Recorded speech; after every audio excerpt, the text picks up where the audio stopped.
C'est pas seulement du superficiel quand on parle avec quelqu'un, mais malgré soi, on se découvre. Je veux dire, on se découvre à l'autre et l'autre se découvre à nous. C'est important dans sa vie d'avoir des liens solides, je veux dire, que ce soit familial, amical, tout simplement. Qu'est-ce qui pourrait empêcher quelqu'un de créer des liens? Peut-être son expérience de vie. Dans le quotidien, qu'est-ce que vous faites pour créer des liens? J'essaie d'être le plus sincère possible. M'intéresser à l'autre aussi. Ce qu'elle fait, ce qu'elle pense, ce qu'elle vit.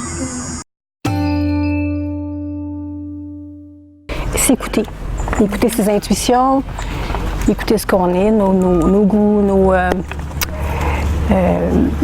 c'est ça, nos goûts, nos passions.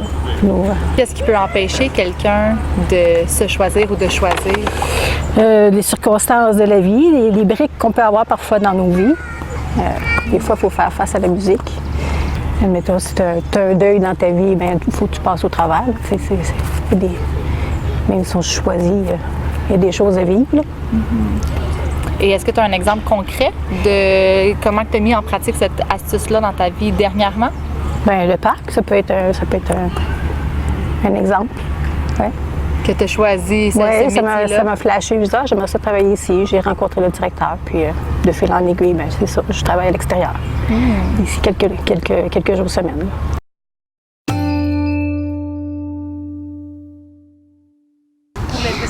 En premier, les pensées. Calculer. Chercher. Donc, est-ce que tu as un exemple de quelque chose que tu as découvert récemment dans ta vie? Une fois, mon chien, il savait pas faire rien. D'abord, je lui ai dit, donne la patte, et il savait même pas, il me l'a donné. Donc, d'essayer des nouvelles choses, de passer à l'action, ça permet de découvrir des nouvelles choses? Oui. Avec tes amis, qu'est-ce que tu leur dirais pour voir qu'est-ce qu'ils peuvent découvrir chez les autres? On peut aller dans leur chambre, on pourra chercher des choses.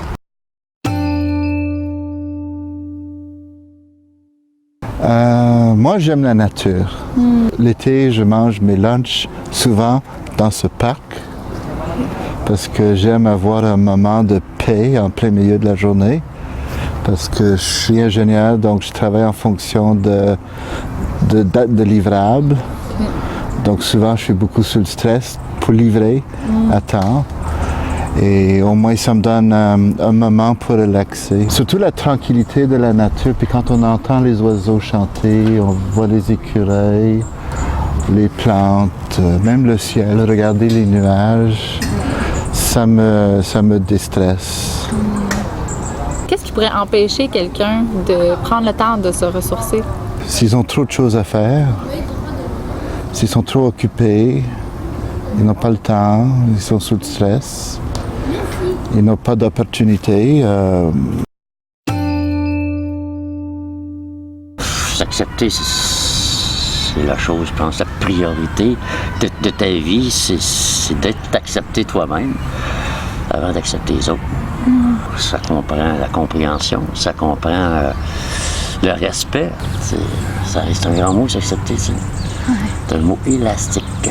Ça veut dire beaucoup de choses. Ah oui, ça veut dire beaucoup, beaucoup, beaucoup de choses. D'accepter, c'est d'accepter tout ce que tu fais dans ta vie, c'est d'accepter.